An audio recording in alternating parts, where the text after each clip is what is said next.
உங்கள் தந்திவன் தொலைக்காட்சியில் சின்ன திரையின் சிங்க பெண்கள் மாலை 7 முதல் 8 மணி வரை காணத் தவறாதீர்கள்.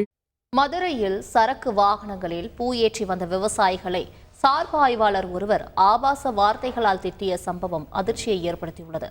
இதுகுறித்து செய்தியாளர் ஜெகநாதன் வழங்கும் தகவலை கேட்கலாம். ஜெகநாதன், வணக்கம். தற்பொழுது விவசாயிகளை திட்டிய அந்த ஆய்வாளர் யார், எதற்காக இந்த வாக்குவாதம் ஏற்பட்டது, இது தொடர்பான முழு விவரங்களை சொல்லுங்க. வணக்கம். திண்டுக்கல் மாவட்டம் நிலக்கோட்டை பகுதியைச் சேர்ந்த 50க்கும் மேற்பட்ட விவசாயிகள் தங்களுடைய பூக்களை நாள்தோறும் மதுரை மாவட்டத்தில் இருக்கக்கூடிய அந்த மாட்டுத்தாவணி பூ சந்தையில் விற்பனை செய்வது வழக்கம். இந்த நிலையில் நேற்று காலை சிறிய சரக்கு வாகனத்தில் 5க்கும் மேற்பட்ட விவசாயிகள் இந்த பூக்களை ஏற்றி சென்றுள்ளனர். குறிப்பாக இந்த மதுரை பறவை சோதனை சாவடியில் இந்த வாகனத்தை நிறுத்தி சார்பு ஆய்வாளர் ஒருவர் விவசாயிகளை சரக்கு வாகனத்தில் வரக்கூடாது எனவும் அவர் கூறியிருக்கிறார். வழக்கமாக அந்த சரக்கு வாகனத்தில் சென்றுதான் பூக்களை விற்பனை செய்வோம் என்று விவசாயிகள் கூறியிருக்கிறார்கள்.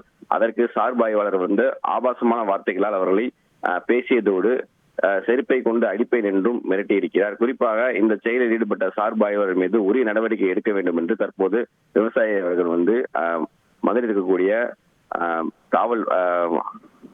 காவல் நிலையத்தில் புகார் அளித்திருப்பதாக தகவல் கிடைத்திருக்கிறது. குறிப்பாக அதிகாலையில் இந்த விவசாயிகளை இந்த சார்பு ஆய்வாளர் ஆபாச வார்த்தையை திட்டியது விவசாய மதனவரை அடைந்திருக்கிறார் என்பது குறிப்பிடத்தக்கது. விரிவான தகவல்களுக்கு நன்றி ஜெகநாதன். உங்கள் தந்திவன் தொலைக்காட்சியில் சின்ன திரையின் சிங்க பெண்கள் மாலை 7 முதல் 8 மணி வரை காணத் தவறாதீர்கள்.